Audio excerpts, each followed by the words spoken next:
بعض واقعات اور معاملات ایسے ہوتے ہیں جن سے بظاہر پیچھا چھڑا کر ہم آگے بڑھ جاتے ہیں، لیکن وہ ہمارا پیچھا چھوڑنے کے موڈ میں دکھائی نہیں دیتے اور نہایت ہی خاموشی سے تعاقب کرتے ہوئے اچانک ہمارے سامنے آ کر کھڑے ہو جاتے ہیں۔ سلیپنگ پارٹنر کے قتل والا معاملہ بھی کچھ اسی قسم کا تھا۔ اس شام میں اپنے دفتر میں بیٹھا روز مرہ کے کام نپٹا رہا تھا کہ میری سیکریٹری فوزیہ نے انٹرکام پر مجھے بتایا، بیگ صاحب، بیگم زرینہ آپ سے ملنے آئی ہیں۔ میں نے پوچھا، کیا ان کا اپائنٹمنٹ ہے؟ اپائنٹمنٹ تو نہیں ہے سر۔ پھر؟ میں نے سرسری انداز میں کہا۔ سر وہ خاصی پریشان دکھائی دیتی ہیں، فوزیہ نے بتایا۔ لابی کی کیا پوزیشن ہے؟ بیگ صاحب، لابی میں تو اس وقت صرف وہی بیٹھی ہوئی ہیں۔ میں نے اس سے سوال کیا، کیا آج کے تمام کلائنٹ جو ہیں نبٹ گئے ہیں؟ 2 کلائنٹ نے فون کر کے اپنی اپائنٹمنٹ کینسل کروا دی ہے، ان میں سے ایک کل اور دوسرا پرسوں آئے گا۔ بس یہی آخری کلائنٹ ہے جو آپ کے اس وقت دفتر میں موجود ہے۔ ٹھیک ہے، میں نے کہا، میں جیسے ہی اس کلائنٹ کو فارغ کروں تم بیگم زرینہ کو میرے چیمبر میں بھیج دینا۔ ٹھیک ہے سر۔ 15 منٹ کے بعد فوزیہ نے 3 افراد کو میرے پاس بھیج دیا۔ ان میں ایک عورت، ایک نوجوان مرد اور ایک حدیث عمر شخص تھا۔ حالانکہ انٹرکام پر بات کرتے ہوئے فوزیہ نے مجھے صرف بیگم زرینہ کے بارے میں بتایا تھا۔ وہ عورت یقیناً زرینہ بیگم ہی تھی، جبکہ باقی افراد ظاہر ہے کہ اس کے ساتھی ہی ہوں گے۔ میں نے پیشہ ورانہ مسکراہٹ سے ان کا استقبال کیا اور اپنی میز کی دوسری جانب بچھی کرسیوں کی طرف اشارہ کیا۔ وہ میرے اشارے کی تلقین میں کرسیاں کھینچ کر بیٹھ گئے۔ رسمی سلام دعا کے بعد میں نے ان سے ان کی آمد کی غرض پوچھی۔ عورت نے متذب نظر سے اجڑ عمر مرد کی طرف دیکھا، جیسے وہ اس سے بات شروع کرنے کے لیے کہہ رہی ہو۔ مرد نے اپنی ساتھی عورت کی نگاہ کا مفہوم سمجھ لیا اور مجھ سے مخاطب ہوتے ہوئے بولا، مرزا صاحب، میرا نام اکمل کھٹک ہے، میں گلشن اقبال میں رہتا ہوں اور طارق روڈ پر میرا ایک چھوٹا سا فاسٹ فوڈ ریسٹورینٹ ہے۔ پھر اس نے اپنے ہمراہ افراد کی جانب باری باری اشارہ کرتے ہوئے ان کا تعارف کروایا۔ یہ میری بھابھی زرینہ ہے اور ان کے ساتھ ان کا بیٹا عمیر بیٹا ہے۔ ہمیں نجمی صاحب نے آپ کے پاس بھیجا ہے۔ بات ختم کرتے ہی اس نے ایک وزٹنگ کارڈ نکال کر میری سمت بڑھا دیا۔ میں نے اس کارڈ کو اپنے ہاتھ میں لے کر دیکھا تو فوراً پہچان گیا۔ یہ کارڈ میرے ایک تعلق دار عارف نجمی کا تھا، جو صبح کے ایک معروف اخبار کا رپورٹر تھا۔ کارڈ کے پیچھے نجمی صاحب نے میرے لیے چند الفاظ بھی لکھ کر دیے تھے، بیگ صاحب، اکمل کھٹک سے میرے دوستانہ تعلقات ہیں۔ ان کے بڑے بھائی اجمل کھٹک قتل کے کیس میں پھنس گئے۔ میں اجمل صاحب کو بھی اچھی طرح جانتا ہوں، انہیں قانونی مدد کی ضرورت ہے۔ نجمی کے یہ الفاظ میرے لیے کافی تھے۔ ان لوگوں کی قانونی مدد کرنا مجھ پر لازم تھا۔ نجمی نے انہیں جاننے کا جو حوالہ دیا تھا، اس کا واضح مطلب یہی تھا کہ اجمل کھٹک کا اس قتل سے کوئی تعلق نہیں تھا، لیکن بدقسمتی نے اسے اس چکر میں بری طرح پھنسا دیا۔ میں نے نجمی کے ویٹنگ کارڈ کو میز پر رکھا اور انٹرکام اٹھا کر کولڈ ڈرنک لانے کو کہا۔ پھر اکمل کھٹک کی جانب متوجہ ہوتے ہوئے بولا، کھٹک صاحب، آپ نے اپنا تعارف تو کروا دیا، اب آپ یہ بھی بتائیں کہ میں آپ کے لیے کیا کر سکتا ہوں۔ میرا مطلب ہے کہ آپ مجھے اس کیس کی ذرا تفصیل بتائیں جس میں آپ کا بھائی پھنس گیا ہے۔ مرزا صاحب، آج کے تمام اخبارات میں اس واقعے کی خبریں موجود ہیں۔ اکمل نے ٹھہرے ہوئے لہجے میں کہا، یہ خبر تو آپ کی بھی نظر سے گزری ہوگی کہ ایک بزنس مین نے اپنے سلیپنگ پارٹنر کو… ہاں پڑھی ہے میں نے بھی یہ خبر۔ میں اس کی بات مکمل ہونے سے پہلے ہی بول اٹھا، جس میں بزنس پارٹنر کو ابدی نیند سلانے کا ذکر کیا گیا تھا۔ اللہ آپ کا بھلا کرے مرزا صاحب، اکمل کھٹک نے بڑے ہی رسان سے کہا، میں اسی خبر کی بات کر رہا ہوں۔ اب میں آپ کو اس بارے میں تفصیل سے سناتا ہوں، باقی باتیں بعد میں ہوں گی۔ ٹھیک ہے، میں نے ہمیں گردن ہلاتے ہوئے کہا اور کاغذ قلم سنبھال لیا۔ آپ کے حالات سے آگاہی کے بعد ہی میں کسی مناسب کارروائی کے بارے میں فیصلہ کر سکوں گا۔ اکمل کھٹک نے کھنگار کر گلا صاف کیا اور بتانے لگا، مرزا صاحب، بھائی صاحب کی مصیبت کی کہانی خاصی طویل ہے، آپ سنتے سنتے بور تو نہیں ہو جائیں گے؟ ہرگز نہیں، میں نے قطعی انداز میں کہا۔ اگر میں اپنے کلائنٹس کے مسائل سن کر بور ہونے لگوں تو پھر انہیں انصاف کیسے فراہم کرواؤں گا؟ میں نے لمحاتی توقف کیا، پھر مسکراتی ہوئی نظروں سے اپنے مخاطب کو دیکھا۔ کھٹک صاحب، آپ بے فکر ہو کر اپنے بھائی صاحب کے حالات سے مجھے آگاہ کریں، میں پوری توجہ سے آپ کی بات سنوں گا۔ شکریہ مرزا صاحب، وہ تشکرانہ لہجے میں بولا۔ آئندہ 20-25 منٹ میں اکمل کھٹک نے مجھے اپنے بھائی کے بارے میں جو کچھ بتایا، میں یہاں اس کا خلاصہ آپ کے لیے پیش کیے دیتا ہوں تاکہ آپ اس کیس کے پس منظر سے اچھی طرح واقف ہو جائیں۔ اس میں سے بہت سی باتیں مجھے بعد ازاں پتہ چلی ہیں، لیکن واقعات کی ترتیب کے پیش نظر میں نے انہیں بھی شامل کر لیا ہے۔ اس طرح بعض غیر متعلق باتوں اور واقعات کو میں نے دانستہ حذف کر دیا ہے تاکہ تحریر کی روانی اور آپ کی دلچسپی برقرار رہے۔ اجمل کھٹک ایک پڑھا لکھا اور مہذب شخص تھا۔ اس کی عمر 55 کے آس پاس رہی ہوگی۔ وہ الیکٹرانکس کے بزنس سے وابستہ تھا اور اس کاروبار کو وہ بڑی جدید بنیادوں پر بڑی نظم و ضبط سے چلا رہا تھا۔ صدر کی الیکٹرانکس مارکیٹ میں اس نے اپنا ایک عالی شان آفس بھی بنا رکھا تھا۔ آپ بھی سوچ رہے ہوں گے کہ صدر کی الیکٹرانکس مارکیٹ اور عالی شان آفس، جی ہاں، یہی صورتحال تھی۔ دراصل اجمل کھٹک فریج اور ٹی وی وغیرہ کے کام سے تعلق نہیں رکھتا تھا، نہ ہی ایسے کسی اور برقی آلات کی فروخت سے اس کا واسطہ تھا۔ وہ الیکٹرانک اسپیئر پارٹس کے بزنس سے منسلک تھا۔ وہ الیکٹرانک پارٹس دنیا کے مختلف ممالک سے منگوا کر یا فروخت کرتا۔ وہ خود بھی France, Germany, Singapore, Thailand, Hong Kong اور یورپ، جنوبی ایشیا کے دیگر ملکوں کے کاروباری دورے کرتا تھا، اور اس کے بعد ایجنٹ بھی یہ کام کیا کرتے۔ اس زمانے میں کھپ کے کام کا بھی آغاز ہی ہوا تھا۔ اسے وابستہ کچی سنگاپور، ہانگ کانگ اور بینکاک وغیرہ کے کباڑ خانوں میں تلاش ماج میں مصروف رہتے۔ وہاں سے اپنے کام کی بہت سی اشیاء برآمد کرنے میں کامیاب ہو جاتے، جو بعد ازاں وہ اپنے سامان میں رکھ کر پاکستان لے کر آیا کرتے۔ یورپ اور دیگر ترقی یافتہ ممالک میں زائد المیعاد اشیاء کو استعمال میں نہیں رکھا جاتا، انہیں ڈسپوز کر دیا جاتا ہے۔ اس طرح یہ اشیاء کاٹ کباڑ کی صورت اختیار کر کے ماڈرن کباڑ خانہ میں پہنچ جاتی ہیں، اور یہی کاڑ کباڑ پاکستانیوں کی نظروں میں اہم ہوا کرتے۔ وہ عملے کے افراد سے سلام دعا کر کے وہاں گھسنے کی راہ بنا لیا کرتے۔ یورپ کے دورے اجمل کھٹک خود ہی کیا کرتا اور مختلف کمپنیوں سے باقاعدہ آرڈر پر مال منگواتا۔ اس طرح اس کا پردہ قائم تھا کہ وہ ایک رجسٹر ووٹر ہے۔ اسی پردے کے پیچھے وہ کھیپوں سے خریدا ہوا مال بھی دیدہ زیب پیکنگ کے بعد بآسانی کھپا دیا کرتا۔ میں نے پہلے بھی غرض کیا ہے کہ صدر کی الیکٹرانکس مارکیٹ میں اجمل کھٹک کا ایک شاندار آفس تھا، تو یہ غلط نہیں تھا۔ اس نے اس کام کے لیے ایک بلڈنگ کے 3rd فلور پر 3 بڑے کمرے لے رکھے تھے، جن میں سے ایک وہ بطور دفتر استعمال کرتا تھا، دوسرے میں اسپیئر پارٹس شیشے کے خوبصورت ڈبوں میں ڈسپلے کے لیے رکھے گئے تھے، اور تیسرا کمرہ کاریگروں کے لیے کام کا تھا جو وہاں مختلف نوعیت کے کام کرتے، جن میں ریپرنگ، پیکنگ وغیرہ شامل تھا۔ اجمل کھٹک کو مختلف اداروں اور کمپنیوں کی جانب سے بھی سپلائی کے جو بھی آرڈر ملتے، ان کی پیکنگ وغیرہ اسی آفس کے کمرے میں ہوتی۔ اس کے پاس 4 ماہر قسم کے ملازم کام کرتے۔ اجمل کھٹک کا یہ بزنس بڑے ہی ٹھاٹ باٹ سے چل رہا تھا۔ اس کے پاس آرڈر کی کوئی کمی نہیں تھی۔ بعض اوقات تو اسے مطلوبہ سپلائی فراہم کرنے میں دن رات بھی ایک کرنا پڑتا تھا۔ جب بزنس اس نوعیت کا ہو تو ظاہر انسان کے پاس روپے پیسے کی بھی کمی نہیں ہوتی۔ قدرت اجمل کھٹک پر بھی پوری طرح مہربان تھی۔ وہ ڈیفینس سوسائٹی کے فیز 2 میں رہائش پذیر تھا۔ اللہ نے اسے خوبصورت بیوی اور 3 بیٹے عطا کر رکھے تھے، جن میں سب سے بڑا عمیر 20 سال کا تھا۔ اس سے چھوٹا ذیشان کی عمر لگ بھگ 12 سال تھی، جبکہ سب سے چھوٹا اسد 8ویں سال میں تھا۔ اجمل کی بیوی زرینہ بیگم ایک سنجیدہ اور پرکشش عورت تھی۔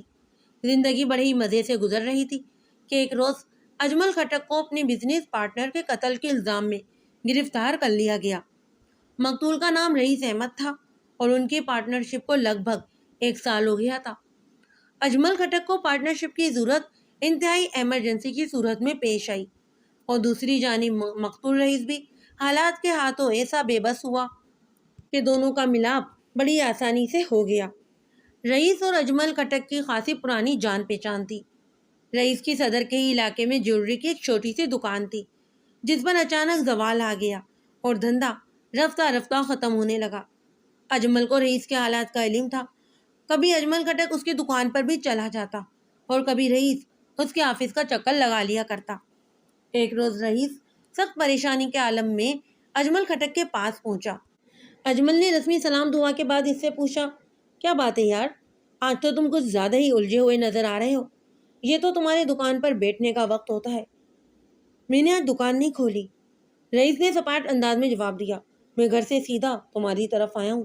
دکان نہیں کھولی؟ کیا مطلب یار؟ بس یار دل ہی نہیں چاہ رہا، وہ مایوسی بھرے لہجے میں بولا۔ پھر اجمل کی آنکھوں میں دیکھتے ہوئے بڑی گہری سنجیدگی سے کہا، یار کھٹک، میں بڑی خطرناک حالات سے دوچار ہوں۔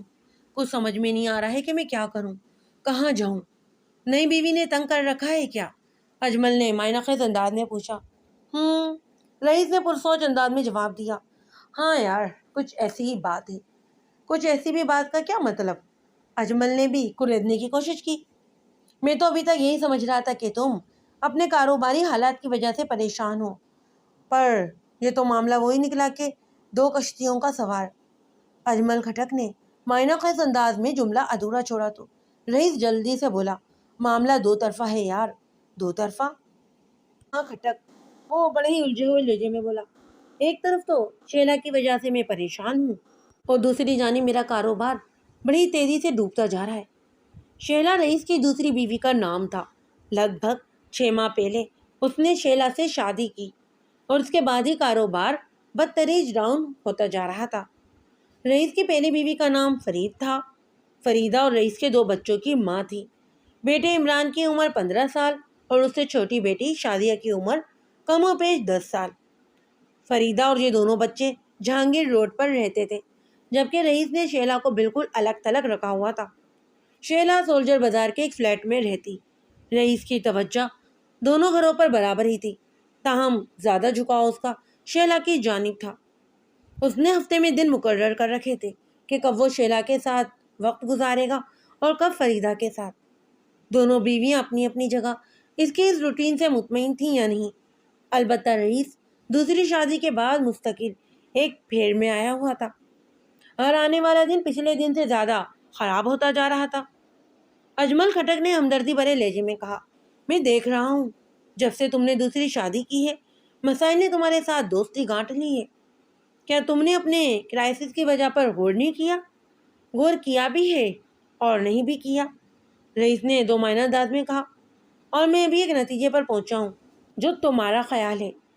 کھٹک یکٹک اسے دیکھتا چلا گیا۔ وہ در حقیقت رئیس کی بات کو نہیں سمجھ سکا۔ ان لمحات میں رئیس حد سے زیادہ الجھا ہوا نظر آتا۔ اجمل نے دھیمے لہجے میں پوچھا، تم نے صبح ناشتہ تو کیا ہے نا؟ ہاں یار، ناشتہ تو میں گھر سے کر کے ہی نکلا ہوں، رئیس نے جواب دیا۔ اجمل نے ہاں میں گردن ہلائی اور اپنے ملازم کو آفس میں بلا کر چائے اور کیک لانے کا حکم دیا۔ پھر رئیس کی جانب متوجہ ہوتے ہوئے گہری سنجیدگی سے بولا، یار رئیس، سچ پوچھو تو تمہاری کوئی بھی بات میرے پلے نہیں پڑی۔ رئیس نے شاکی نظر سے اسے دیکھا اور پوچھا، کون سی بات؟ یہی کہ تم نے اپنے حالات پر غور بھی کیا ہے اور کروایا بھی ہے۔ اجمل نے اسی کے الفاظ دہرائے، اور یہ کہ تم بھی اسی نتیجے پر پہنچے ہو جو میرا خیال ہے۔ تمہاری اس بات کا کیا مطلب ہوا یار؟ اچھا تو تم میری اسی بات میں الجھے ہو، رئیس نے چونکتے ہوئے کہا۔ یار کھٹک، میں دراصل کل استاد فدا کے پاس گیا تھا۔ کون استاد فدا؟ اجمل نے ترنت پوچھا۔ میرا ایک دوست ہے، استاد فدا حسین، رئیس نے بتایا۔ علم نجوم کا ماہر ہے اور نگوں وغیرہ پر بھی اتھارٹی سمجھتا ہے۔ ہمارے کافی پرانے تعلقات ہیں۔ وہ سونے چاندی کی انگوٹھیوں اور پتھروں وغیرہ کے لیے میرے پاس آتا رہتا ہے۔ میں نے اپنے حالات کا اس سے ذکر کیا تو اس نے کہا کہ میں اس کی دکان پر آؤں، وہ میرا ذائچہ وغیرہ بنا کر دیکھے گا کہ خرابی کہاں واقع ہے۔ میں کل اسی غرض سے استاد کے پاس گیا تھا۔ پھر استاد نے تمہارا ذائچہ بنایا؟ اجمل نے پوچھا۔ استاد فدا حسین نے 3 ذائچے بنائے ہیں، رئیس نے بتایا۔ 3؟ اجمل نے سوالیہ نظروں سے اسے دیکھا۔ کس کس کے ذائچے بنائے ہیں اس نے؟ ایک میرا، رئیس نے جواب دیا، دوسرا شیلا کا، اور تیسرا ہماری شادی کا، یعنی میرے اور شیلا کے نکاح کا ذائچہ۔ پھر ان تینوں ذائچوں سے استاد نے کیا نتیجہ نکالا؟ اجمل نے پوچھا۔ وہی جو تمہارا خیال ہے کھٹک، یار پہلیاں نہ بجھواؤ، اجمل نے قدر سخت لہجے میں کہا۔ میں مذاق نہیں کر رہا ہوں، وہ گہری سنجیدگی سے بولا۔ استاد فدا حسین نے بھی وہی کہا ہے جو تمہارا خیال ہے، یعنی میرے تمام تر مسائل کا سبب شیلا ہے۔ تم نے کہا ہے نا کہ جب سے میں نے دوسری شادی کی ہے مسائل نے میرے ساتھ دوستی گانٹ لی ہے، کہا ہے کہ نہیں۔ دیکھو یار، میں کوئی نجومی یا کوئی پہنچی ہوئی شخصیت نہیں ہوں۔ اجمل نے گہری سنجیدگی سے وضاحت کی تھی۔ میں نے تو بس ایسے ہی روا روی میں تمہاری دوسری شادی کا ذکر کر دیا اور تم۔ لیکن استاد فدا حسین نے روا روی میں کچھ نہیں کہا۔ رئیس تک کلامی کرتے ہوئے بولا۔ اس نے بڑے ٹھوس اور واضح الفاظ میں پیش گوئی کی ہے۔ کیسی پیش گوئی؟ استاد نے بڑے وثوق سے کہا ہے کہ میں نے صحیح وقت پر شادی نہیں کی۔ رئیس نے بتایا، مجھے یا تو 1 سال پہلے شادی کر لینا چاہیے تھی یا پھر 3 سال کے بعد ایسا قدم اٹھانا چاہیے تھا۔ اس نے شیلا کو منحوس تو نہیں کہا، لیکن بڑے ہی ٹھوس انداز میں مجھ پر یہ بات واضح کر دی ہے کہ مجھے 2 میں سے ایک کا انتخاب کرنا ہوگا۔ 2 میں سے ایک کا انتخاب؟ اجمل نے الجھن زدہ نظر سے اس کی طرف دیکھا۔ کیا استاد کی 2 سے مراد شیلا اور فریدہ ہیں؟ نہیں یار، رئیس نے نفی میں گردن ہلائی اور بتایا، 2 سے اس کی مراد ہے شیلا اور دکانداری۔ یہ کیا بات ہوئی بھلا؟ اجمل نے چونکتے ہوئے لہجے میں پوچھا۔ ہاں یار، یہی بات ہے، رئیس ایک بوجھل سانس لیتے ہوئے بولا۔ استاد نے 2 ٹوک انداز میں فتویٰ دے دیا ہے کہ دوسری شادی اور دکانداری ایک ساتھ نہیں چل سکیں گی۔ مجھے دونوں میں سے کسی ایک کو چھوڑنا ہوگا۔ یہ مشکل وقت مجھ پر 2.5 سال تک رہے گا۔ یہ تو بڑی ہی عجیب بات بتائی ہے استاد نے، اجمل نے خاصے تشویش بھرے انداز میں کہا تھا۔ عجیب بھی ہے اور 16 آنے سچی بھی، رئیس نے ایک ایک لفظ پر زور دیتے ہوئے کہا۔ اب خود ہی دیکھ لو کھٹک، میری دوسری شادی کو لگ بھگ 6 ماہ ہو گئے اور کم و بیش اتنا ہی عرصہ دکانداری کے زوال کو بھی ہے۔ دھندے کو دیکھ کر لگتا ہے کہ گاہک مجھ سے خفا ہو گئے۔ ہر نیا دن گزرتے ہوئے دن زیادہ سے زیادہ خراب ہوتا جا رہا ہے۔ اگر یہی صورتحال مزید کچھ عرصہ رہی تو دکان پر مجبوراً مجھے تالا ہی ڈالنا ہوگا۔ اسی لمحے ملازم لڑکا چائے اور کیک لے کر آ گیا۔ چنانچہ تھوڑی دیر کے لیے دونوں چپ ہو گئے۔ چند لمحات کی خاموشی کے بعد اجمل نے رئیس کی آنکھوں میں دیکھتے ہوئے پوچھا تھا، رئیس کیا تم نے استاد فدا حسین کی پیش گوئی کو دل و جان سے قبول کر لیا ہے؟ بالکل یار، اس کی بات عقلاً اور عملاً درست ثابت ہو رہی ہے۔ پھر تم نے کیا فیصلہ لیا ہے؟ اجمل نے ٹھہرے ہوئے لہجے میں سوال کیا۔ تم دونوں میں سے کس کو چھوڑ رہے ہو؟ دونوں میں سے اجمل کی مراد شیلا اور کاروبار تھی۔ رئیس نے بڑی مضبوط انداز میں کہا، فیصلہ تو میں نے کر لیا ہے، لیکن تم سے ایک ضروری مشورہ کرنا ہے، اسی لیے تو میں تم سے ملنے آیا ہوں۔ میں ہر مشورے کے لیے حاضر ہوں یار، اجمل نے بھی فراخ دلی کا مظاہرہ کرتے ہوئے کہا۔ لیکن پہلے یہ تو بتاؤ کہ تم نے فیصلہ کیا کیا ہے؟ تمہارا پراسرار انداز میرے اندر بڑا ہی تجسس پیدا کر رہا ہے۔ میں نے شیلا کے حق میں فیصلہ کیا ہے، وہ مضبوط لہجے میں بولا، گویا تم نے دکان پر تالا لگانے کا ذہن بنا لیا ہے۔ بالکل ٹھیک سمجھے ہو تم، وہاں میں گردن ہلاتے ہوئے بولا۔ اب تم مجھے مشورہ دو کہ مجھے کیا کرنا چاہیے۔ ہاتھ پر ہاتھ رکھے تو نہیں بیٹھ سکتا میں، آخر کو گھر بار والا ہوں، اور وہ بھی 2 گھر۔ اجمل نے زیر لب مسکراتے ہوئے اسے چھیڑا۔ لوگوں کے لیے تو ایک گھر کے ہی اخراجات پورے کرنا مشکل ہوتا ہے، جہانگیر روڈ والا گھر تو میری ذاتی ملکیت ہے، رئیس نے گہری سنجیدگی سے بتایا۔ لیکن تم جانتے ہو کہ سولجر بازار والے فلیٹ میں نے شیلا کو رکھا ہوا ہے، وہ کرائے کا ہے۔ اگر میں اپنی دکان کو لپیٹ دیتا ہوں تو سوچو یار میرا گزارا کیسے ہوگا۔ اجمل گہری سوچ میں ڈوب گیا اور پھر پوچھا، یار رئیس مجھے ٹھیک ٹھیک بتاؤ، تمہارے استاد فدا نے کاروبار کے حوالے سے کن الفاظ میں پیش گوئی کی ہے؟ استاد نے بڑے ہی واضح الفاظ میں اسے بتایا کہ میں نے غلط وقت پر شیلا سے شادی کی ہے۔ 3 سال کا عرصہ مجھ پر بہت بھاری گزرا ہے، مجھے یا تو 1 سال پہلے شادی کر لینا چاہیے تھی یا پھر 3 سال بعد کرتا۔ خیر اب شادی تو ہو چکی ہے۔ استاد کی پیش گوئی 6 ماہ بعد سامنے آئی ہے۔ استاد کا فرمان یہ ہے کہ اگر شیلا بیوی کی حیثیت سے میرے ساتھ رہتی ہے تو ان 3 سال میں جو بھی کام کروں گا وہ مجھے پوری طرح تباہ کر دے گا۔ یہ 3 سال میرے لیے فنانشل کرائسس کے ہیں، جن میں سے 6 مہینے گزر چکے ہیں اور 2.5 سال باقی ہیں۔ اس نے لمحاتی توقف کیا، گہری سانس لی، پھر اپنی بات میں اضافہ کرتے ہوئے کہنے لگا، یار کھٹک، اگر میں شیلا سے شادی سے لے کر اب تک کے 6 ماہ پر نگاہ ڈالوں تو استاد کی پیش گوئی حرف بحرف درست نظر آتی ہے۔ میرے ذہن میں یہ بات اچھی طرح بیٹھ گئی ہے کہ آگے بھی وہی ہوگا جیسا کہ استاد نے بتایا ہے۔ اگر تم نے استاد فدا کے الفاظ کو دل و دماغ پر نشر کر لیا ہے تو پھر نہ چاہتے ہوئے بھی تمہارے ساتھ ویسا ہی ہوگا جس کی تم توقع کر رہے ہو۔ اجمل نے تشویش بھرے لہجے میں کہا، بہرحال تم میرے ایک اچھے دوست ہو، بتاؤ میں تمہارے لیے کیا کر سکتا ہوں؟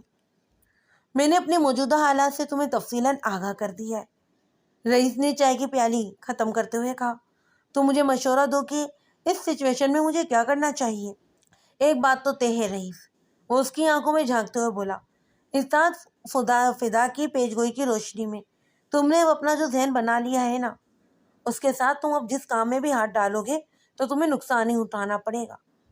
تمہارا جوڑی کا کاروبار بری طرح تباہ ہو رہا ہے، یہ دکان بند کرو گے تو کوئی اور دھندا شروع کرتے ہو تو مخصوص ذہن اور مخصوص سوچ کے ساتھ نئے دھندے میں بھی تم قدم نہیں جما پاؤ گے۔ لہذا میری نظر میں تو ایک ہی راستہ باقی رہ جاتا ہے۔ کون سا راستہ؟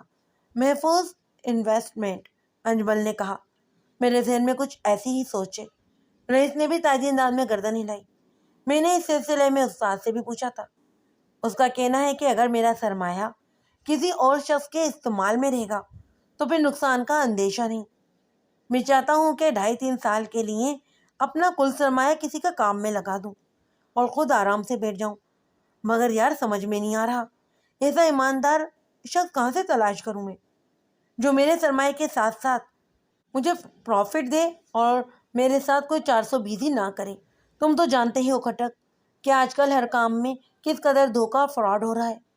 ہاں یار، یہ بات تو تم بالکل ٹھیک کہہ رہے ہو۔ اجمل نے بھی ہاں میں گردن ہلائی، پھر مشورتاً کہا، رئیس تم اپنی رقم کو بینک میں 2-3 سال کے لیے فکس کیوں نہیں کروا دیتے؟ اس رقم پر تمہیں ہر ماہ معقول منافع ملتا رہے گا اور سرمایہ بھی محفوظ رہے گا۔ نہیں یار، بالکل نہیں۔ رئیس کے انکار میں قطعیت تھی۔ اس کی وجہ؟ اس میں یار کوئی شک نہیں کہ فکس ڈپازٹ کی رقم اس طرح سے محفوظ رہے گی، لیکن میرے انکار کی 2 بڑی وجوہات ہیں۔ نمبر 1، بینک کا پروفٹ مارجن بہت کم دیتا ہے، اس میں میرے دونوں گھر نہیں چل سکیں گے۔ نمبر 2، میں بینک سے حاصل ہونے والے منافع کو ٹھیک نہیں سمجھتا ہوں۔ میرے نزدیک یہ سیدھا سیدھا سود ہوگا جو ہرگز جائز نہیں۔ ہاں یار، یہ مسئلہ بھی تو بہرحال موجود ہے، اجمل نے گہری سانس لیتے ہوئے کہا۔ اگر تم اس انداز میں سوچتے ہو تو پھر بینک میں رقم رکھ کر منافع لینا ٹھیک نہیں ہوگا۔ کیا میری سوچ غلط ہے؟ میں غلط اور صحیح کی بحث میں نہیں پڑنا چاہتا یار، اجمل نے دو ٹوک انداز میں کہا۔ ہر انسان اپنے ذہن اور اپنے انداز سے سوچتا ہے۔ کچھ لوگ بینک سے حاصل ہونے والے منافع کو جائز سمجھتے ہیں اور کچھ ناجائز۔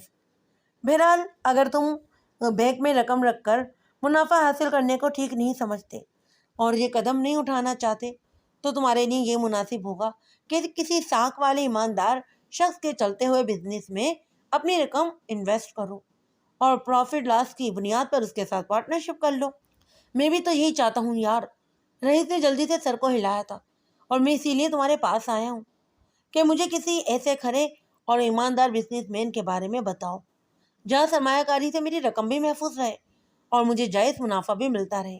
اچھا، اجمل گہری سوچ میں ڈوب گیا، پھر پوچھا، تم کتنی انویسٹمنٹ کر سکتے ہو؟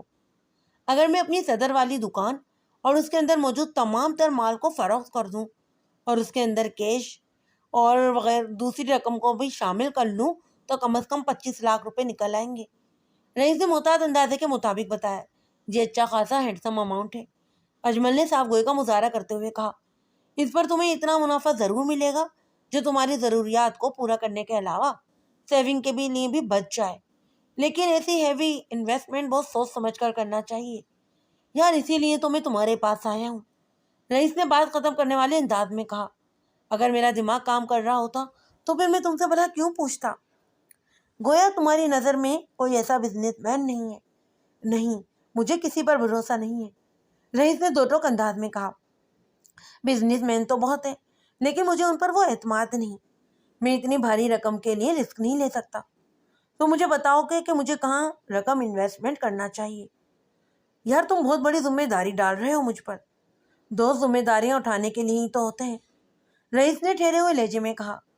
پریشانی کے لمحات میں تم میرے کام نہیں آؤ گے تو پھر کب آؤ گے؟ یار میں تمہاری مدد سے انکاری نہیں ہوں، وہ بھی بڑی اپنائیت سے بولا۔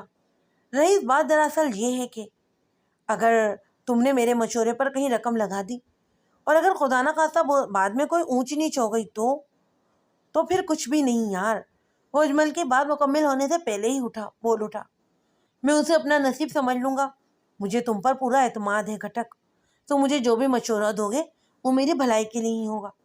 ٹھیک ہے، اجمل نے کہا، تو مجھے چند دن سوچنے کا وقت ہو، میں سوچ کر تمہیں بتاؤں گا کہ تمہیں کہاں سرمایہ لگانا چاہیے۔ رئیس مطمئن ہو کر اجمل کے آفس سے واپس آ گیا۔ اس کے جانے کے بعد اجمل کھٹک کافی دیر تک اپنے اس دوست کے بارے میں سوچتا رہا۔ وہ بذات خود ستاروں وغیرہ پر یقین نہیں رکھتا تھا۔ اس کے خیال میں انسان کی زندگی میں سب سے زیادہ اہمیت دو چیزوں کی ہوتی ہے، اول وقت، دوم محنت۔ وقت اور محنت پر وہ ایمان کی حد تک یقین رکھتا تھا۔ زندگی کے تجربے نے اسے یہی سبق دیا تھا کہ اگر انسان وقت ضائع کیے بغیر خلوص نیت کے ساتھ محنت کرے تو اس کی قسمت خود بخود ہری بھری ہو جاتی ہے۔ مقدر کو بنانا اور بگاڑنا انسان کے اختیار میں ہے۔ اس نے زندگی بھر اسی فارمولے کی روشنی میں حرکت کی تھی اور ہر قدم پر اسے کامیابی ملی تھی۔ وہ سیلف میڈ قسم کا انسان تھا۔ اس نے حالات زندگی کے بہت سے چہرے دیکھ رکھے تھے۔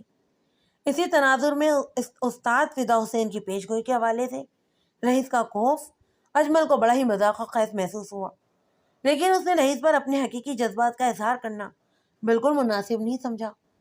وہ نہیں چاہتا تھا کہ اس کی کسی سخت بات سے رئیس کی دل آزاری ہو۔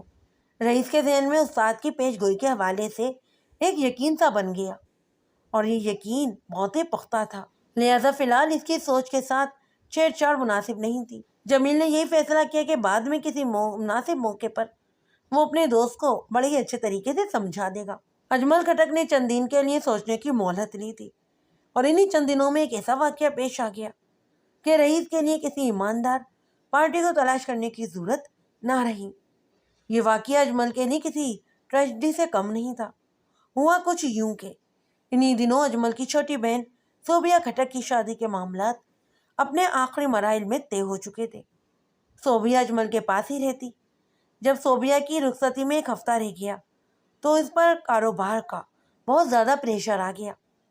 ایمرجنسی میں اسے چند ایسے آرڈر مل گئے جنہیں پورا کرنے کے لیے اجمل کا فوراً سنگاپور جانا ضروری ہو گیا، لیکن گھر میں اس کی مصروفیات کچھ اس نوعیت کی تھی کہ وہ ہل بھی نہیں سکتا تھا۔ اس نازک موقع پر اس نے اپنے ایک دوست سے تعاون کی درخواست کی۔ اس دوست کا نام ارشد درانی تھا اور وہ الیکٹرانکس کے بارے میں اچھی خاصی معلومات رکھتا۔ وہ اس کام کے سلسلے میں کئی بار ملک سے باہر جا چکا تھا۔ اجمل نے اپنے دوست سے ملاقات کی اور کہا، یار درانی، تم تو جانتے ہی ہو کہ میں اپنی چھوٹی بہن کی شادی میں کس قدر الجھا ہوا ہوں۔ میں نے صوبیہ کو ماں اور باپ دونوں بن کر پالا ہے، لہذا اس موقع پر میں اسے تنہا نہیں چھوڑ سکتا۔ میری جگہ تم 3 دن کے لیے سنگاپور چلے جاؤ اور میرے نمائندے کے طور پر سنگاپور تمہارا دیکھا بھالا ہے، تمہیں وہاں کوئی پریشانی نہیں ہوگی۔ سنگاپور بلا ہے ہی کتنا سا، ارشد درانی نے بے پرواہی سے کہا، اپنے کراچی تو اس میں سے 4 سنگاپور نکل آئیں گے۔ بہرحال بتاؤ کام کیا ہے وہاں کے الیکٹرانکس مارکیٹ میں سے کچھ مال خریدنا ہے۔ اجمل وضاحت کرتے ہوئے بولا، میں تمہیں مال کی فہرست بنا کر دے دوں گا اور یہ بھی بتا دوں گا کہ کون سا آئٹم کس دکان سے ملے گا۔ تمہیں بس وہ چیزیں خریدنا ہے اور واپس آ جانا ہے۔ یہ 3 سے 4 دن کا ٹور ہے۔ تمہارے آنے جانے کا ٹکٹ میں ارینج کر دیتا ہوں اور وہاں کا کھانا پینا اور رہائش وغیرہ بھی میرے ہی ذمے ہوگی۔ کیا یہ سامان مجھے اپنے ساتھ لے کر آنا ہوگا؟ ارشد نے سوال کیا۔ یہ سامان 2 قسم کا ہے، کچھ تو بہت ہی چھوٹے چھوٹے آئٹم ہیں جو تم اپنے ہینڈ کیری میں رکھ کر لاؤ گے اور یہ بہت قیمتی پرزے ہیں۔ باقی کے آئٹمز وہاں سے میرے آفس کے ایڈریس پر بک ہو جائیں گے، اور اس بکنگ کے لیے بھی تمہیں پریشان ہونے کی ضرورت نہیں۔ وہاں کے دکانداروں سے میں نے سیٹنگ کروا لی ہے، یہ ان کا درد سر ہے، میں ان سے فون پر بات کر لوں گا۔ تمہیں بس پیمنٹ کے لیے رسید حاصل کرنا ہوگا، باقی کا کام وہاں کے دکاندار خود کریں گے۔ اور الیکٹرانکس کے جو پرزاجات مجھے ہیڈ کری میں لانا ہے، ان میں کوئی ایسی تو چیز نہیں جو کہ خدا نہ خواستہ۔ ارے نہیں یار، تم خواہ ڈر رہے ہو، اجمل نے بڑے ہی تسلی بھرے لہجے میں کہا۔ تم فکر نہ کرو، اس میں کسی بھی قسم کا کوئی رسک نہیں۔ تمہارے پاس ایک ایک آئٹم کی خریداری کی رسید ہوگی، تم سے کسی بھی قسم کا سوال و جواب نہیں کیا جائے گا۔ رشید درانی نے کام کی حامی بھرتے ہوئے کہا، ٹھیک ہے، میں تیار ہوں۔ روانگی کب ہے؟ 2 دن بعد تم یہاں سے روانہ ہو جاؤ گے، اجمل کھٹک نے بتایا۔ تم اپنا پاسپورٹ وغیرہ مجھے آج ہی دے دو تاکہ میں ٹکٹ وغیرہ کے معاملات کو نپٹا دوں۔ اس زمانے میں تھائی لینڈ، سنگاپور اور چند دیگر جنوب ایشیائی ممالک کے لیے ویزا لینا ضروری نہیں تھا۔ ممالک کے ایئرپورٹ پر ہی انٹری کی اسٹیمپ لگوا کر ملک میں داخلے کی اجازت دے دی جاتی۔ یہ انٹری محدود دنوں کے لیے ہوتی۔ بہرحال سیر و تفریح کے شائقین اور چھوٹے موٹے بزنس کرنے والوں بشمول کچی حضرات کے لیے بہت آسانیاں تھیں۔ وقت گزرنے کے ساتھ ساتھ زندگی کے ہر شعبے میں مشکلات اور دشواریاں بڑھتی جا رہی ہیں۔ ارشد درانی نے سب سے اہم سوال کیا، یار اجمل، یہ تو تم نے بتایا ہی نہیں کہ میں سنگاپور کے الیکٹرانکس مارکیٹ میں خریداری کروں گا کیسے؟ رقم کا بندوبست کہاں سے کروں گا؟ میں اپنے ساتھ کبھی کیش لے کر نہیں جاتا۔ تو کیا وہاں ادھار چلتا ہے؟ اب ایسی بھی بات نہیں ہے یار، اجمل نے زیر لب مسکراتے ہوئے کہا۔ یہ ادھار کھانے والا سلسلہ تو چلتا ہی رہتا ہے۔ وہ لوگ تو نقد کے بے وپاری ہیں، اور وہ بھی کیش کی صورت میں۔ تو کیا تم ان دکانداروں کو بینک کے ذریعے پیشگی رقم ادا کرو گے؟ ارشد نے الدندجہ لہجے میں پوچھا۔ جب وہ ادھار کے عادی نہیں ہیں تو پھر میں خریداری کیسے کروں گا؟ سنگاپور ڈالر سے، اجمل نے معنی خیز انداز میں کہا۔ ارشد الجھ کر بولا، میں کچھ نہیں سمجھا یار۔ یہ ٹھیک ہے کہ ارشد درانی اس سے پہلے بھی گھومنے پھرنے سنگاپور جا چکا تھا، مگر اس نوعیت کا یہ پہلا تجربہ تھا۔ کبھی وہ کریت کر معلومات حاصل کر رہا تھا تو اجمل نے ٹھہرے ہوئے لہجے میں اسے بتایا، ہنڈی کا راستہ۔ اچھا، ارشد درانی گہری سانس لے کر رہ گیا۔ اجمل اسے تفصیلات سے آگاہ کرنے لگا۔ میں یہاں رقم جمع کروا دوں گا۔ ہنڈی کا کام کرنے والے مخصوص کوڈ دیتے ہیں۔ میں جس کمپنی سے ہنڈی کرواتا ہوں، ان کی پوری دنیا کے بڑے شہروں میں برانچیں ہیں۔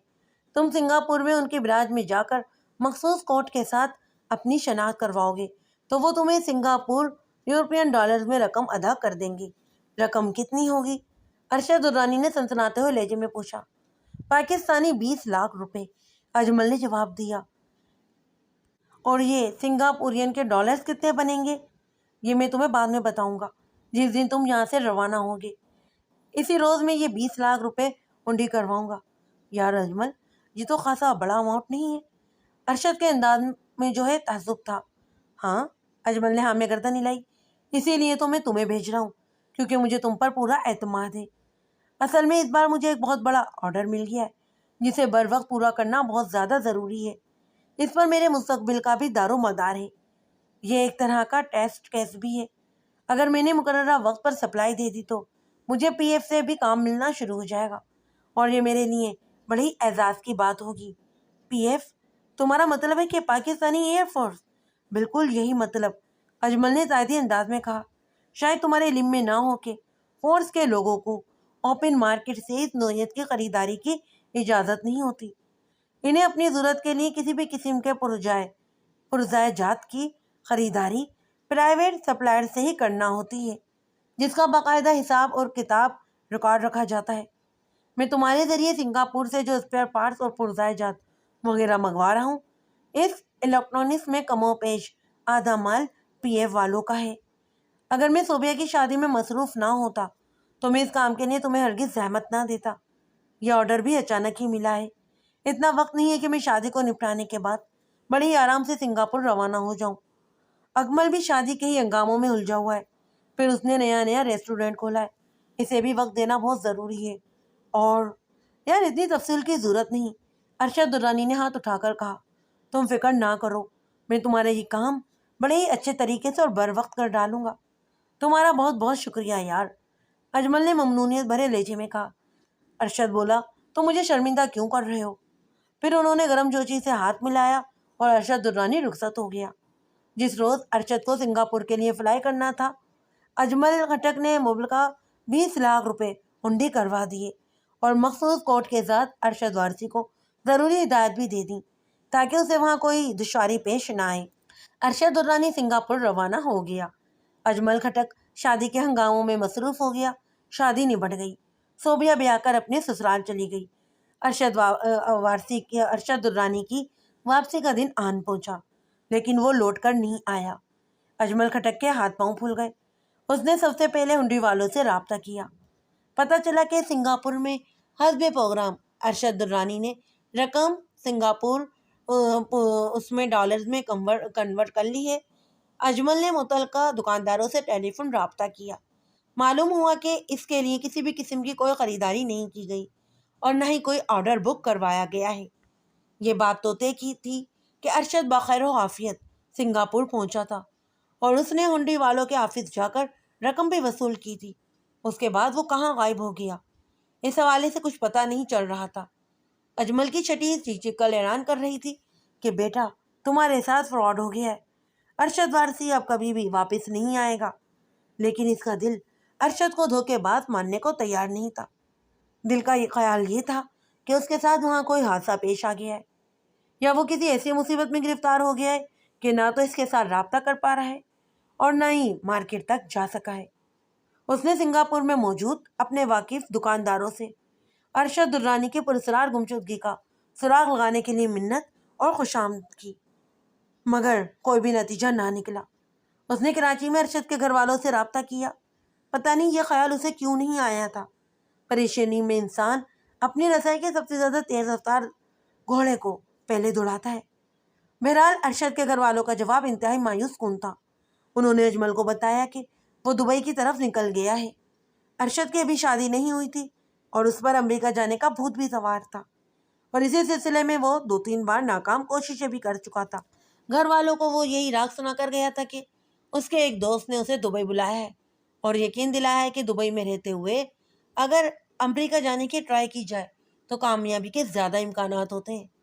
ارشد درانی اپنے گھر والوں کو یہ بھی بتا کر گیا تھا کہ جب اس کا امریکہ کا ویزا لگ جائے گا تو وہ انہیں بتا دے گا۔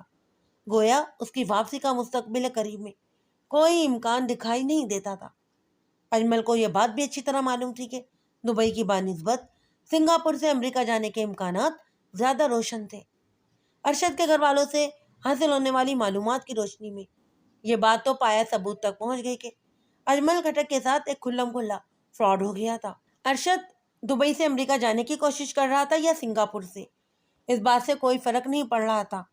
اجمل نے ارشد کے والد ارشد درانی کو تمام صورتحال کی سنگینی سے آگاہ کیا اور بڑی بڑائی آواز میں کہا تھا، انکل آپ میرے لیے کیا کر سکتے ہیں؟ کچھ بھی نہیں، ارشد درانی کے والد نے ٹکاسا جواب دیا۔ انکل یہ 20 روپے نہیں 20 لاکھ روپے کا معاملہ ہے، اجمل نے سر پٹائے ہوئے لہجے میں کہا، اور آپ بڑے آرام سے کہہ رہے ہیں کہ کچھ بھی نہیں، تو پھر کیا کہوں؟ ارشد درانی نے اکھڑے ہوئے لہجے میں کہا تھا، میرے علم میں تو نہیں ہے کہ تم نے ارشد کو اتنی بڑی رقم دی تھی، میں تو صرف اتنا جانتا ہوں کہ میرا بیٹا دبئی گیا ہے۔ ارشد کا خون کھول کر رہ گیا۔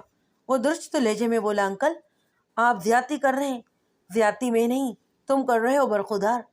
ارشد درانی کے والد نے ایک ایک لفظ پر زور دے کر کہا، تم میرے بیٹے پر سراسر الزام لگا رہے ہو۔ کیا تمہارے پاس ایسا کوئی ثبوت ہے کہ ارشد نے تم سے 20 لاکھ روپے لیے ہیں؟ میں آپ کو بتا چکا ہوں کہ کس طرح ہنڈی کے ذریعے 20 لاکھ روپے سنگاپور ٹرانسفر کیے گئے ہیں۔ اجمل نے بھی سخت لہجے میں کہا، ارشد نے سنگاپور پہنچ کر رقم وصول کی ہے اور اس کے بعد وہ غائب ہوا ہے۔ تم نے مجھ سے پوچھ کر، نہ مجھے بتا کر، اور نہ ہی میرے سامنے ارشد کو کوئی رقم دی ہے۔ ارشد درانی کے والد نے بڑی رکائی سے کہا، تم چاہو تو ارشد پر کیس کر دو۔ راشد درانی کے والد کے رویے سے ظاہر ہوتا تھا کہ اس کے بیٹے نے جو اجمل کے ساتھ فراڈ کیا ہے وہ اس کے بارے میں ضرور سنگن رکھتا ہے، ورنہ وہ اپنے بیٹے کے دوست یعنی اجمل سے چند ہمدردی باتیں ضرور کرتا۔ جہاں تک ارشد درانی پر دھوکہ دہی کے کیس کا تعلق تھا تو عملاً یہ ممکن نہیں تھا۔ سنگاپور میں ارشد درانی نے رقم وصول کی تھی، اس کا واحد ثبوت وہ ہنڈی کا بزنس کرنے والے لوگ تھے، لیکن اس ثبوت کو عدالت میں پیش کرنا ممکن نہیں تھا۔ ہنڈی کا کاروبار انتہائی ایماندارانہ مگر غیر قانونی ہوتا ہے، لہذا وہ کسی بھی قسم کی گواہی کے لیے سامنے نہیں آتے۔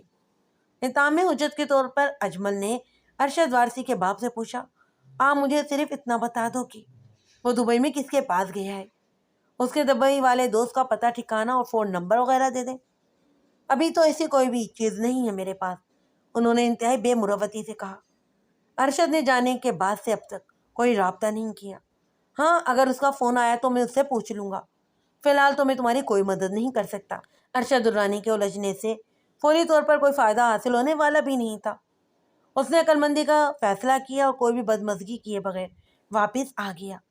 اس وقت اس کے سامنے سب سے بڑا مسئلہ اپنی ساکھ کو بچانے کا تھا آرڈرز کی سپلائی کا مسئلہ سر پر آن پہنچا۔ وہ کوئی بھی معقول سا بہانہ کر کے 1-2 روز تاخیر کی مہلت حاصل کر سکتا تھا۔ چھوٹی بہن کی شادی کو نہایتی موضوع وجہ پر تاخیر بنایا جا سکتا تھا۔ ارشد درانی فی الحال ہاتھ سے نکل گیا۔ اس کے خلاف قانونی چارہ کوئی کو بعد میں بھی دیکھا جا سکتا تھا۔ فی الحال فل وہ سنگاپور روانہ ہونے کی اس کو ضرورت تھی، لیکن اس کام کی راہ میں سب سے بڑی رکاوٹ رقم تھی۔ اس کے پاس جو بھی جمع پونچی تھی وہ اس نے صوبیہ کی شادی میں خرچ کر ڈالی تھی۔ پھر 20 لاکھ روپے ہنڈی کرانے کے بعد تو اس کے تمام اکاؤنٹس خالی ہو گئے تھے۔ اکمل خٹک نے نیا ریسٹورنٹ کھولا۔ اس کے پاس بھی اتنا کچھ نہیں تھا۔ پریشانی کے انہی لمحات میں اس کے تصور میں 2 بیویوں کے شوہر رئیس کا چہرہ جگمگا اٹھا۔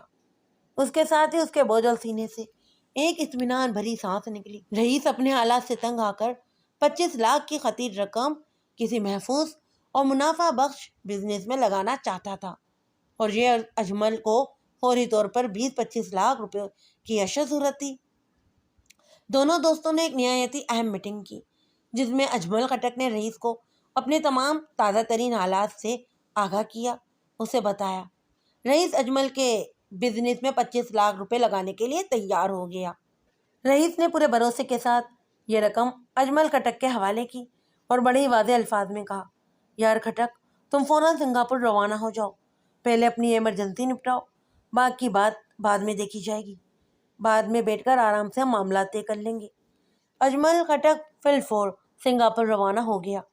روانگی سے قبل اس نے 20 لاکھ روپے ہنڈی کے ذریعے وہاں پہنچوا دیے۔ 5 لاکھ روپے اس نے اپنے اکاؤنٹ میں چھوڑ دیے کہ بعد میں ضرورت پیش آئے گی۔ وہ بڑی کامیابی سے سنگاپور کا دورہ کر کے واپس آ گیا۔ اس کے ساتھ جو 20 لاکھ روپے کا فراڈ ہوا تھا، اس کی خبر صرف اور صرف رئیس کو تھی، اور اس نے رئیس کو بھی سختی سے منع کر دیا کہ اس معاملے کو عام نہ کیا جائے۔ حالانکہ رئیس نے تو اسے ایک جلالی مشورہ بھی دیا تھا، یار خٹک، اپنے جاننے والوں میں 1-2 پڈے وغیرہ کے بندے بھی ہیں جن کی تمام انگلیاں ٹیڑھی ہیں۔ وہ اس برتن میں سے بڑی آسانی سے گھی نکال لیں گے۔ اگر تم کہو تو میں ان سے بات کروں۔ جانے دو یار، میں کسی بھی قسم کی پڈے بازی میں نہیں پڑنا چاہتا۔ اجمل خٹک نے اکتائے ہوئے انداز میں کہا، یار خٹک، 20 لاکھ روپے کوئی معمولی رقم نہیں ہوتی۔ ہاں میں جانتا ہوں، پھر بھی۔ رئیس کی حیرت بڑھ گئی۔ میں نے اپنا معاملہ خدا پر چھوڑا، اجمل نے پراعتماد لہجے میں کہا۔ وہاں سے جو بھی فیصلہ آئے گا مجھے منظور ہے۔ رئیس بے یقینی اور حیرانی کے ملے جلے تاثرات کے ساتھ خٹک کو دیکھتا چلا گیا۔ اجمل خٹک نے ٹھہرے ہوئے لہجے میں کہا، رئیس میری ایک بات ذہن میں بٹھا لو، جو لوگ کسی سے فراڈ کرتے ہیں یا کسی کے خلاف سازش بنتے ہیں، وہ در حقیقت اس کی راہ کے کانٹے چن رہے ہوتے ہیں۔ کچھ ہی عرصے کے بعد وہ شخص ترقی کے رستے پر آگے بڑھ جاتا ہے اور سازشی دھوکے باز انہی کانٹوں میں الجھ کر اپنی زندگی لہولان کر لیتا ہے۔ تم دیکھ لینا رئیس، میرے 20 لاکھ روپے ارشد درانی کو آسانی سے ہضم نہیں ہوں گے، اور میرا خدا کسی نہ کسی راستے سے یہ نقصان پورا کر دے گا۔ اللہ کی ذات اور اس کے نافذ کردہ قانون پر اتنا درجہ یقین دیکھ لینے کے بعد رئیس کے پاس کہنے کے لیے کچھ نہیں بچا۔ اسی روز انہوں نے شرائطی بزنس کے قواعد و ضوابط بھی طے کر لیے۔ اس وقت اجمل کے چلتے ہوئے بزنس کی کل مالیت لگ بھگ 75 لاکھ روپے تھی۔ رئیس نے اسے 55 لاکھ روپے دیے، لہذا وہ 1/4 کاروبار کا پارٹنر بن گیا۔ انہوں نے نفع و نقصان کے حوالے سے بھی معاملات طے کر لیے۔ دونوں میں تمام امور پر اتفاق رائے ہو گیا۔ انہیں یہ پارٹنرشپ بزنس چلاتے ہوئے کم و بیش 1 سال کا عرصہ گزرا کہ ایک روز اجمل خٹک کو اپنے بزنس پارٹنر رئیس کے قتل کے الزام میں گرفتار کر لیا گیا۔ اس کیس کے حوالے سے مجھے ابھی اور بھی بہت سی باتیں پتہ چلی تھیں، لیکن اس تفصیل کو بیان کرتے ہوئے میں نے ان کا ذکر گول کر دیا ہے تاکہ کہانی کا سسپینس آگے چلتے عدالتی کارروائی کے دوران میں آپ کو سب کچھ معلوم ہو جائے گا۔ میں نے ملزم اجمل خٹک کی بیوی زرینہ بیگم سے اپنی فیس رقم وصول کر کے رسید بنا دی اور انہیں تسلی دی کہ گھبرانے والی کوئی بات نہیں، اللہ سب معاملہ درست کر دے گا۔ اجمل خٹک، زرینہ بیگم مطمئن ہو کر میرے دفتر سے رخصت ہو گئے۔ آئندہ روز میں نے متعلقہ تھانے جا کر اس کیس کے ملزم اجمل خٹک سے بھی ایک بھرپور ملاقات کی اور اسے پولیس کی میزبانی کے دوران میں جان و مال کی حفاظت حوالے سے چند مفید مشورے بھی دیے۔ اجمل بہت ہی سلجھا ہوا اور شائستہ انسان تھا۔ اس کی شخصیت اور گفتگو نے مجھے بہت متاثر کیا۔ میں نے وکالت نامے اور دیگر ضروری کاغذات پر دستخط کر لینے کے بعد ارشد دورانی فراڈ کیس کے بارے میں بھی اس سے مختلف سوالات کیے، جس کے اس نے ٹو دی پوائنٹ جواب بھی دیے۔ ان میں سے بعض جواب میرے لیے حیران کن ہونے کے ساتھ ہی دلچسپی کا باعث بھی تھے۔ میں نے اجمل کھٹک سے چند ایسے لوگوں کے نام اور ایڈریس، فون نمبر بھی لے لیے جو کسی نہ کسی حوالے سے اس کی بے گناہی ثابت کرنے میں مددگار ہوتے۔ آئندہ چند روز میں نے مختلف زاویوں اور بھاگ دوڑ کر کے بہت سی معلومات اکٹھی کر لی اور پھر میں مطمئن ہو کر بیٹھ گیا۔ ریمانڈ کی مدت پوری ہونے کے بعد پولیس نے چالان عدالت میں پیش کر دیا۔ اس موقع پر میں نے اپنے وکالت نامے کے ساتھ ہی ملزم کی درخواست ضمانت اور دیگر اہم کاغذات بھی دائر کروا دیے۔ پھر اپنے موکل کی ضمانت کے حق میں دلائل دیتے ہوئے کہا، جناب عالی، میرا موکل ایک معزز شہری ہے۔ اس کا پولیس ریکارڈ بالکل صاف اور بے داغ ہے۔ یہ صاف ستھرا کاروبار کرتا ہے اور حکومت پاکستان کو باقاعدہ ٹیکس ادا کرتا ہے۔ اس کے کلائنٹس میں بعض ایسے معتبر اور باسال لوگ ہیں جن کی گواہی اور ضمانت کو سند کی حیثیت حاصل ہے۔ مجھے 100% یقین ہے کہ اس شریف النفس انسان کو ایک گہری سازش کے تحت اس مرڈر کیس میں پھنسایا گیا ہے۔ لہذا معزز عدالت سے میری پرزور اپیل ہے کہ میرے موکل کو ضمانت پر رہا کر دیا جائے تاکہ اس کی کاروباری ساکھ اور نیک نیتی متاثر نہ ہو۔ That is all your honour. جناب عالی، یہ قتل کا کیس ہے، وکیل تغاضا نے درخواست ضمانت کے خلاف دلائل دیتے ہوئے تیز لہجے میں کہا۔ جائے وقوع کے بیشتر مقامات پر ملزم کے فنگر پرنٹس پائے گئے ہیں۔ ان حقائق کی روشنی میں ملزم کو ضمانت پر رہا کرنا انصاف کے اصولوں کے منافی ہوگا۔ جائے وقوع پر ملزم کی انگلیوں کے نشانات اس لیے پائے گئے ہیں کہ میرا موکل وہاں گیا تھا، میں نے مضبوط لہجے میں کہا۔